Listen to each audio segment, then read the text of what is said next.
आप लोगों को आज केमिस्ट्री के टॉपिक पार्ट 1 करवाने जा रहे हैं। तो इसी प्रकार से हम लोग क्या चीज़ ऑब्जेक्टिव करते चलेंगे। तो ए वाला सेट आशीष पब्लिकेशन का सेट है, इस बहुत बेहतरीन सेट है। इसको हम लोग क्या चीज़ ऑब्जेक्टिव देखते हैं 70 को क्वेश्चन और बतलाना कि 70 नंबर में कितना नंबर आया। तो कलर थोड़ा चेंज कर लेते, तो हम लोग करते चलेंगे। चलो सही है।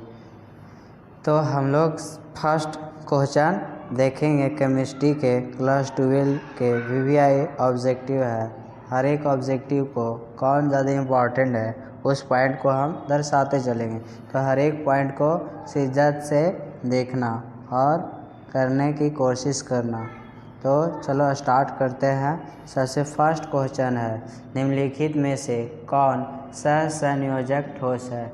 सहसंयोजक ठोस है तो इसमें सहसंयोजक ठोस उसको बोलते हैं जो एक ही पदार्थ से मिलकर बना हो, एकदम शुद्ध हो। कार्बन के शुद्ध कौन होता है? तो हीरा होता है। तो आंसर बी होगा। आगे चलते हैं। लोहा अयस्क जरूर याद रखना, एल्युमिनियम के, फेरस के, कॉपर के और जिंक के। ये चार वो एकदम वीवीआई है क्लास 12 के लिए, चाहे ऑब्जेक्टिव में दे चाहे सब्जेक्टिव में। सब्जेक्टिव में देगा तो 5 नंबर की। चलो स्टार्ट करते बगैर टाइम गवाए। लोहे का मुख्य अयस्क है, तो लोहे का कौन मुख्य अयस्क है? तो लोहे का मुख्य अयस्क इसमें कौन है?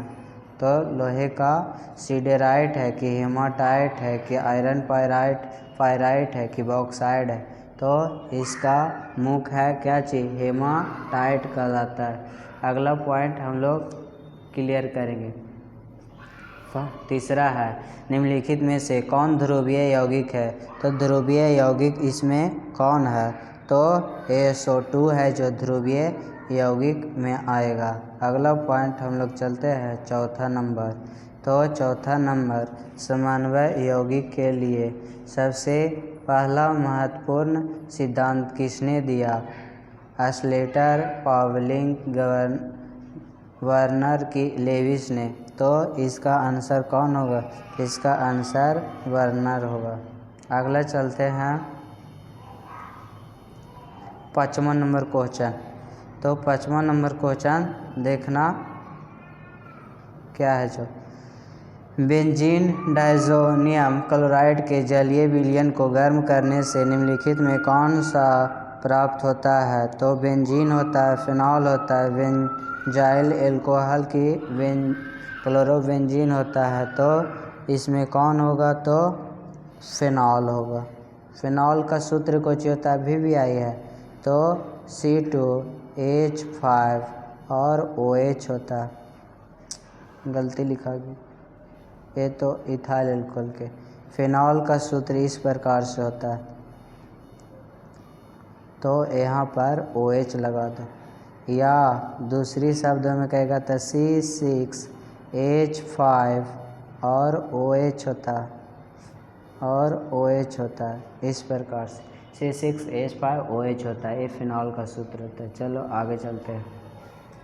छठा नंबर क्वेश्चन देखा, ब्यूटेन टू ऑल है एक क्या चीज़ है? Primary alcohol, tertiary alcohol, secondary alcohol और डाइहाइड्रिक अल्कोहल।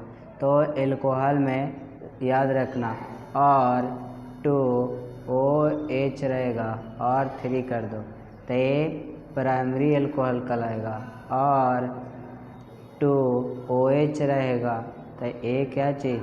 सेकेंडरी कहलाएगा। और OH रहेगा तो ये टर्सरी कहलाएगा, T। तो इस प्रकार से आगे चलते हैं। इसका आंसर नहीं किए तो छठा नंबर के आंसर देखना, इसका आंसर सेकेंडरी अल्कोहल होगा। अगला 7वां नंबर पॉइंट देखना। 7वां नंबर के आंसर थोड़ा छोटा कर लेते हैं। तो 7वां नंबर, NaCl के जलीय घोल के विद्युत अपघटन से कैथोड पर निम्नलिखित में कौन सा यौगिक निम्नलिखित में से कौन मुक्त होता है? तो इसमें क्लोरीन होगा कि सोडियम होगा कि सोडियम अम्लगम रहेगा कि हाइड्रोजन रहेगा, तो सेवन के कौन होगा, तो हाइड्रोजन होगा। यहाँ पे आंसर लगाया हुआ है सोडियम अम्ल, तो ये कची है, गलत है। आगे चलते हैं। 8 नंबर क्वेश्चन देखना कि एक रासायनिक अभिक्रिया के लिए समीकरण को निम्नलिखित रूप से निरूपित किया जाता है, तो किसके द्वारा निरूपित किया जाता है, तो ये इसका आंसर कौन होगा, तो 9 गुना हो जाएगा। आगे चलते हैं इस साइड। 9 नंबर क्वेश्चन केनिजारो अभिक्रिया, केनिजारो अभिक्रिया देता है, तो केनिजारो अभिक्रिया क्या देगा, तो केनिजारो अभिक्रिया ए फॉर्मिक एल्डिहाइड, फॉर्मल एल्डिहाइड देगा। ए फॉर्मल एल्डिहाइड क्या है, एस्टर एल्डिहाइड के CH3O CHO होता है। ये यहीं पे बता देते हैं कौन क्या है। जो ये है जो एस्टर एल्डिहाइड के, फॉर्मल एल्डिहाइड के, फॉर्मिक अम्ल के, एसिटिक अम्ल नहीं, एक कोची है कीटोन के है, तो कीटोन मिथाइल कीटोन, मीथेनोन, मीथ इथ्रो ब्यूटेनोन। आगे चलते हैं।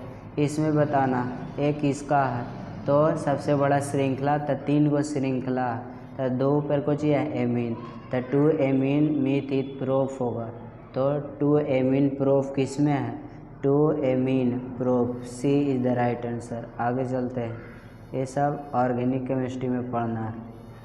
निम्नलिखित में से कौन कार्बोहाइड्रेट प्रकृति में प्रचुर मात्रा में पाया जाता है, ग्लूकोज, फ्रुक्टोज, स्टार्च, सेलुलोज, तो 11 के आंसर कौन होगा, तो इसका आंसर सेलुलोज होगा। आगे चलते हैं।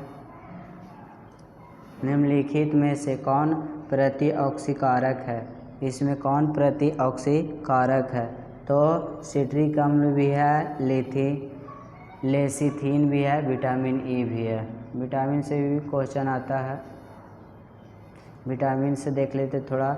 विटामिन ए की कमी से रतौंधी होता है, विटामिन बी की कमी से बेरी, विटामिन सी से अस्कॉर्बिक, और विटामिन डी से सूर्य का प्रकाश मिलता है जिसको टेकोफेरॉल बोलते हैं। फिर विटामिन ई से बांझपन होता है, और फिर विटामिन के से ब्लड क्लॉटिंग या खून का थक्का जमता है।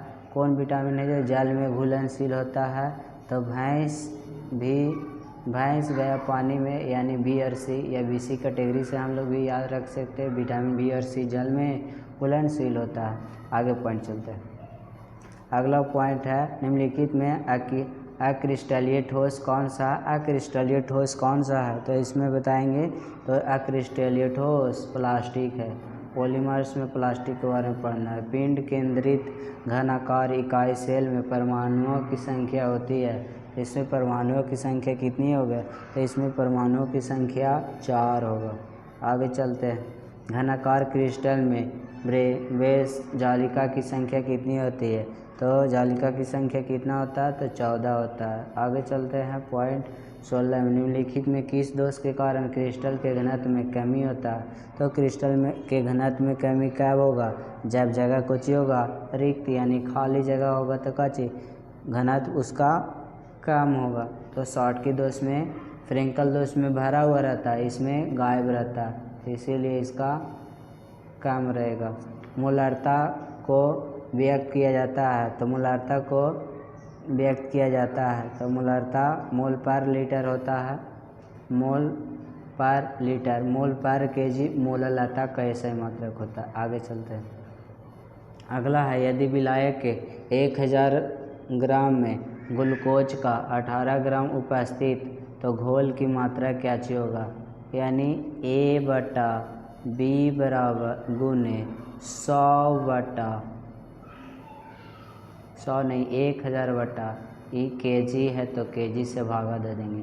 ए की वैल्यू को चाहिए पदार्थ का दिया गया द्रव्यमान, और बी को चाहिए पदार्थ का आणविक द्रव्यमान, यानी 18, और ग्लूकोज को निकालोगे, यहाँ पे ग्लूकोज का आणविक सूत्र निकाल देना, फिर 1000, और यहाँ पे 1000 से भागा पूरी, तो यहाँ पे इसका वैल्यू निकालेंगे तो कितना आएगा, इसका वैल्यू निकालेंगे तो जा कर के आएगा 0.1 मोलर आएगा। आगे चलते हैं।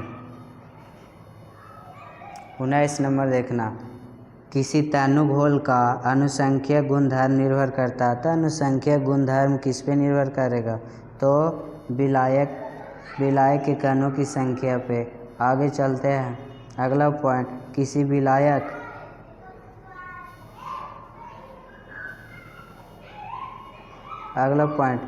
विलायक के प्रसारण को किस संबंध से व्यक्त किया जाता है? तो किस संबंध से व्यक्त किया जाएगा?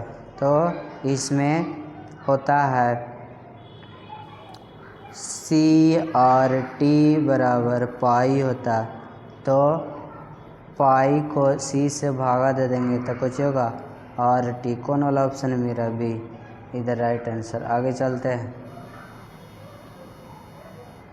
तो जूम थोड़ा कर लेते हैं। आगे देखना, किसी विद्युत धारा की वह मात्रा जो CuSO4 के घोल से 1 मोल कॉपर को मुक्त करता है। तो 1 कॉपर मुक्त कौन करेगा? तो 21 के आंसर 2 फैराड। आगे चलते हैं, न्यूमेरिकल है। 22 नंबर, किसी भी विलायक की सांद्रता घटने के साथ निम्नलिखित में क्या परिवर्तन होता है? तो घटने के साथ क्या परिवर्तन होगा? तो मोलर चालकता बढ़ती है। आगे, प्राथमिक सेल नहीं है। तो प्राथमिक सेल कौन ना है? तो इसमें प्राथमिक सेल लेड स्टोरेज सेल है जो प्राथमिक सेल ना है। प्राथमिक सेल अद्वितीय सेल के बारे में जानते हैं। प्राथमिक सेल किसको बोलते हैं? तो प्राथमिक वैसा सेल जिसको हम चार्ज नहीं कर सकते, और वैसा बैटरी जिसे हम चार्ज कर सकते। जैसे मोबाइल के बैटरी है तो मोबाइल हम चार्ज कर सकते थे, द्वितीयक बैटरी का है सेकेंडरी बैटरी। और जिसको जैसे घड़ी के बैटरी सूखा सेल होता है उसको चार्ज नहीं कर सकते, तो प्राइमरी बैटरी में आते हैं। चलिए आगे चल। अगला पॉइंट 24, निम्नलिखित में कौन कारक अभिक्रिया की दर को प्रभावित करता है? तो अभिक्रिया की दर को कौन प्रभावित करेगा? तो दाब भी प्रभावित करेगा, ताप भी प्रभावित करेगा, सांद्रण। आंसर कौन हो जाएगा? इनमें से सभी, ऑल ऑफ दीज। शून्य कोटि अभिक्रिया के लिए वेग स्थिरांक की इकाई क्या होता है? तो वेग स्थिरांक इकाई मोल पर लीटर पर सेकेंड होता है। भौतिक अधिशोषण के लिए अधिशोषण की ऊष्मा होती है। तो भौतिक अधिशोषण की ये ऊष्मा होती है, तो ऊष्मा कौन होगा?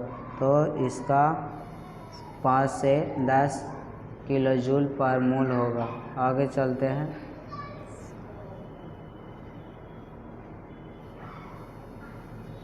26 के 20 से 40 किलो जूल पर मोल होगा। आंसर सुराह लेना। 27 के देखना, जो पदार्थ जल का पृष्ठ तनाव कम कर देता है तो क्या कहलाता है? पृष्ठ तनाव कम कर देता है तो उत्प्रेरक कहलाता है, कैटेलिस्ट इंग्लिश में बोलते हैं। आगे चलते हैं। 28 नंबर, निम्नलिखित में कौन जल में कोलाइड विलयन का निर्माण करता है? तो कौन कोलाइडी जल का निर्माण करता है? तो स्टार्च। किसी गेहूँ होता है उसकी ऊपरी परत को स्टार्च बोलते हैं। 29 नंबर देखना कि निम्नलिखित में कौन पायसी कारक है? तो पायसी कारक कौन होगा? तो साबुन पायसी कारक है। अगला पॉइंट 30 नंबर, कैलामाइन निम्नलिखित में से किस धातु का अयस्क है? तो कैलेमाइन है जो किसका अयस्क है? तो जिंक का है। अगला 31 नंबर, यहाँ पे उगता ना है। तो 31 नंबर, मांड प्रक्रम के द्वारा निम्नलिखित में किस धातु का शुद्धिकरण किया जाता है? तो किस धातु का शुद्धिकरण किया जाता है? तो निकेल के। अगला पॉइंट इधर करते हैं। 32 नंबर, थर्मोइट विधि में निम्नलिखित में कौन सा कारक है? तो इसमें कौन अभिकारक है? एल्युमिनियम। लोहा धातु के निष्कासन के दरमियान निम्नलिखित में कौन सा धातुमल के रूप में प्राप्त होता है? धातुमल के रूप में कौन प्राप्त होगा? कैल्शियम सिलिकेट ऑक्साइड होता है, CaSiO2। अगला पॉइंट देखना,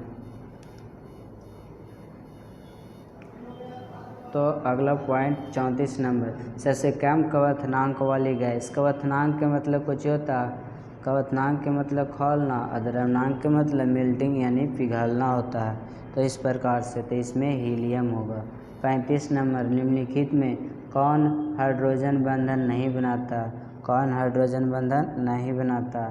तो ये ऑब्जेक्टिव इम्पॉर्टेंट है। तो हाइड्रोजन बंधन कौन नहीं बनाएगा? तो हाइड्रोजन बंधन हाइड्रोक्लोरिक अम्ल नहीं बनाएगा, जो भोजन को पाचन में सहायक होता है। 36 नंबर क्वेश्चन, ऑक्सीजन और ओजोन है। ऑक्सीजन और ओजोन है, तो ऑक्सीजन और ओजोन कोची होगा? समरूप है, मतलब एक ही जैसा। निम्नलिखित में कौन द्विभाषमिक अम्ल है? तो द्विभाषमिक अम्ल कौन हो जाएगा?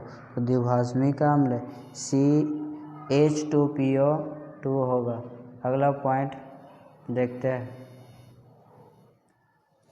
38 नंबर, संक्रमण तत्वों का स्थान आवर्त सारणी के अंतर्गत कौन ब्लॉक में? तो स्थानीय में इस पीरियडिक टेबल में देखना और बता करके बताना।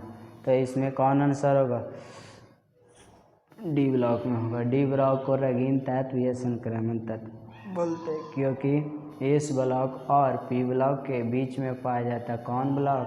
डी ब्लॉक, इसीलिए संक्रमण या रंगीन तत्व बोलते हैं। 39 निम्नलिखित में किन तत्वों में 4s कक्षों में इलेक्ट्रॉन संबंध रूप से भरता है? तो इसमें कौन भरता है? तो लैथेनाइड्स भरता है। ये ऑक्सीडेशन नंबर के आगे है। तो ऑक्सीडेशन नंबर के यहाँ पर बनाएंगे तो क्या चीज़ आ जाएगा? देखो बना दे का, फेरस के निकाल रहा है तो 1 मान लेना है। फिर इसका कितना? तो इसका -1 होता है, तो यहाँ पर 6 हो जाएगा। 6 से गुना कर देना, फिर -3 हो जाएगा।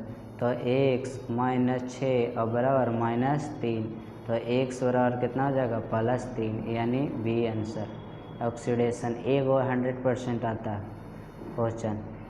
इसमें भी sp देखो, डबल सिंगल बॉन्ड रहेगा तो sp3, और ट्रिपल डबल बॉन्ड रहेगा तो sp2, और ट्रिपल बॉन्ड रहेगा तो sp होगा, याद रखना। आगे चलते हैं, तो इसका आंसर क्या चाहिए होगा? तो ये भी कोची है। उसी प्रकार से इसको बनाने का प्रयास करेंगे, जो आंसर आएगा उसको क्लियर करेंगे। तो इसका आंसर सी होगा, बना लेना इसी प्रकार से। अगला विटामिन B12 में निम्नलिखित में कौन उपस्थित रहता है? तो विटामिन 12 में कौन उपस्थित है? तो कोबाल्ट उपस्थित है। अगला पॉइंट है कि निम्नलिखित में किस जटिल आयन की ज्यामितीय चतुष्फलकीय नहीं है? तो ये इसका ज्यामितीय चतुष्फलकीय कौन है? तो ज्यामितीय चतुष्फलकीय निकेल और साइनाइड का हॉल 4-2 होता है। एथिल ब्रोमाइड के विक्रिया सोडियम धातु से सूक्ष्म ईथर में कराने पर बनता है, तो क्या बनता है? तो इसमें ब्यूटेन बनता है। ब्यूटेन के फार्मूला क्या होता है? तो C4 और जा करके 10 हो जाएगा, H10। आगे चलते हैं, 45 नंबर, निम्नलिखित में किसका उपयोग निश्चेतक के रूप में होता है? निश्चेतक माने बेहोशी के रूप में होता है। तो क्लोरोफॉर्म, क्लोरोफॉर्म के सूत्र कुछ होता है? तो CHCl3, या क्लोरोफॉर्म बोले या ट्राइक्लोरोमीथेन बोले, ट्राइक्लोरोमीथेन। आगे चलते हैं निम्नलिखित में कौन क्लोरल का अणुसूत्र है? क्लोरल का कौन अणुसूत्र है? तो इसका CCl3CHO होता है।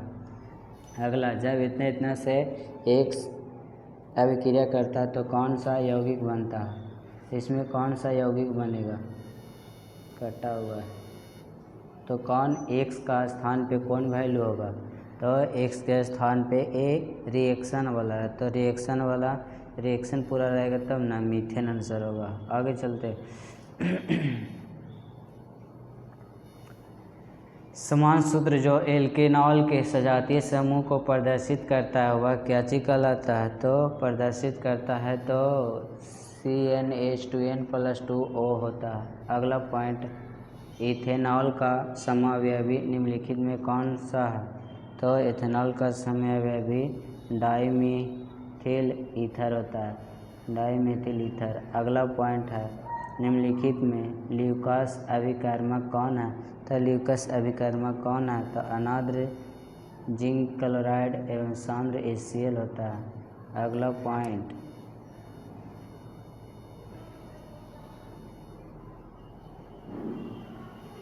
रेक्टिफायर स्पिरिटी में रहता है। तो रेक्टिफायर स्पिरिट में कौन रहता है? तो रेक्टिफायर स्पिरिटी में 95.5% एल्कोहल होता है। इसी को स्पिरिट बोलते हैं, एब्सोल्यूट बोलते हैं 100% को, और 95% को स्पिरिट बोलते हैं। एल्डिहाइड एवं कीटोन दोनों का समान सूत्र होता है। तो दोनों का समान सूत्र कितना होगा? तो दोनों के समान सूत्र CnH2nO होता है। अगला पॉइंट 53 नंबर, आइसोप्रोपिल एल्कोहल के ऑक्सीकरण में निम्नलिखित में से कौन सा प्राप्त होता है? इसमें कौन सा प्राप्त होगा? तो एसीटोन प्राप्त होगा।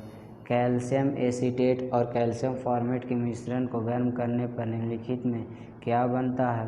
तो इसमें क्या बनेगा? तो इसमें एस्टाल्डिहाइड बनेगा। एस्टाल्डिहाइड का क्रियाशील मूलक तो सिंगल बॉन्ड CHO होता है, एरा में नल लगता है। इसी प्रकार से 55 नंबर, निम्नलिखित में किस यौगिक में कार्बोक्सिलिक समूह उपस्थित नहीं है? तो कार्बोक्सिलिक समूह किस में उपस्थित नहीं है? तो पिक्रिक अम्ल में उपस्थित नहीं है कार्बोक्सिलिक, बाकी सब में। अगला पॉइंट, मोनोकार्बोक्सिलिक अम्ल निम्नलिखित में किसका क्रियाशील समवयवी है? तो किसका क्रियाशील समवयवी है? तो ईस्टर है। अगला, निम्नलिखित में किस अभिकर्मक के द्वारा फॉर्मिक अम्ल में फॉर्मल्डिहाइड के बीच विभेदन किया जाता है? तो किसके साथ विभेदन किया जाता है? तो सोडियम बाइकार्बोनेट, खाए वाला सोडा, कास्टिक सोडा ये बोलते हैं। आगे चलते हैं, जब फॉर्मिक अम्ल को सांद्र H2SO4 के साथ गर्म किया जाता है तब निम्नलिखित में से क्या बनता है? तो क्या बनता है? तो मोनोक्लोरोक्साइड बनता है, CO। अगला, प्राइमरी एमीन का क्रियाशील मूलक कौन होता है? तो प्राइमरी क्या भी बताया, तो बता देते थोड़ा सा। प्राइमरी के बोलते हैं सिंगल बॉन्ड NH2 को प्राइमरी एमीन बोलते हैं। डबल बॉन्ड NH को कोची बोलते हैं? तेकरा सेकेंडरी बोलते हैं। ट्रिपल बॉन्ड N को बोलते हैं क्या चीज? टर्सरी। याद रखना, डबल बॉन्ड को प्राइमरी, ट्रिपल बॉन्ड को सेकेंडरी, डबल बॉन्ड को सेकेंडरी, ट्रिपल बॉन्ड को टर्सरी। आगे चलते हैं, ये सब याद रखना एक ही बार में। एथिल एमीन की अभिक्रिया नाइट्रस अम्ल के साथ कराई जाती है तो क्या चीज बनता है? तो ये रिएक्शन वाला है। तो रिएक्शन वाला C2H5OH इथाइल अल्कोहल बनता है, पीने वाला शराब का सूत्र है। निम्नलिखित में किसका एल्काइलेशन संभव है? तो किसका एल्काइलेशन संभव है? तो इसका आंसर प्राइमरी में सेकेंडरी दोनों होगा।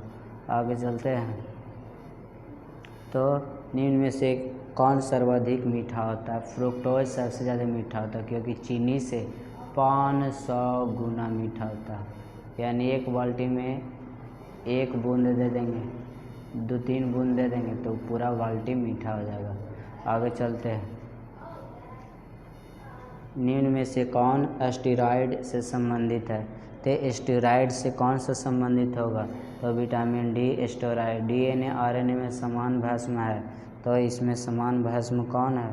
तो गुएनिन एडेनिन साइटोसिन है, गुएनिन साइटोसिन एडेनिन। रबर को सल्फर के साथ गर्म करने की प्रक्रिया को क्या चीज कहते हैं? तो गर्म करने की प्रक्रिया को क्या चीज कहते हैं? तो वाल्नीकरण कहलाता है। 66 के निम्नलिखित में कौन सा योगशील बहुलक है? इसमें कौन योगशील बहुलक है? तो उच्च घनत्व वाला पॉलीथीन, उच्च घनत्व वाला पॉलीथीन। आगे बुना एस निम्नलिखित में किसका बहुलक है, तो बुना एस किसका बहुलक है, तब ब्यूटाडाइन एवं एस्टारीन को। आगे चलते हैं, 4 बार ये सब सब्जेक्टिव है। अगला पॉइंट देखना, तो निम्न में से कौन कृत्रिम मीठापन अभिकर्मक है, तो कृत्रिम मीठापन कौन होगा, तो सेकेरीन होगा।